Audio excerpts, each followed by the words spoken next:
আমাদের বিএনপির মহাসচিব তারা বলেছেন, তাদের সব কথার সাথে আমি একমত।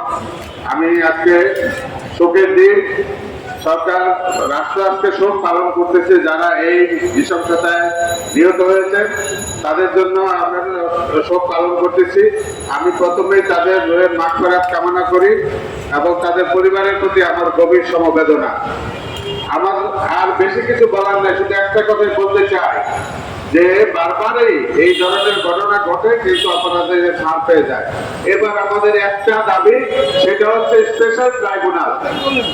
এই ঘটনার জন্য বিচার করার জন্য একটা স্পেশাল ট্রাইব্যুনাল বা সামারি ট্রায়ালের ব্যবস্থা করতে হবে। এখানে সাধারণ আদালতে মামলার জটের মধ্যে পড়ে থাকবে, আর বছরের পর বছর, 10 বছর 20 বছর পরে রায় হবে। এই বিচার আমরা চাই না। এই বিচার মানে বিচার না।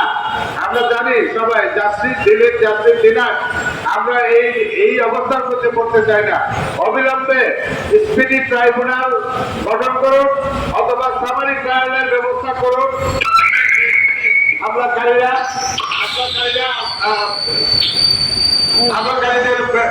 ব্যবস্থা করা যায়, হামলাকারীদের বিরুদ্ধে ব্যবস্থা করা যায়।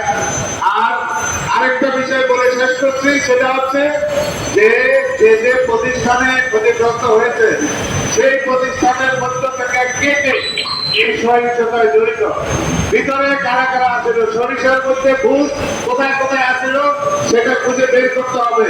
আমরা একটা জায়গায় দেখলাম যে পৃথিবীর একজন ঠিকাদার এই হামলার সাথে, পৃথিবীতে হামলার সাথে জড়িত।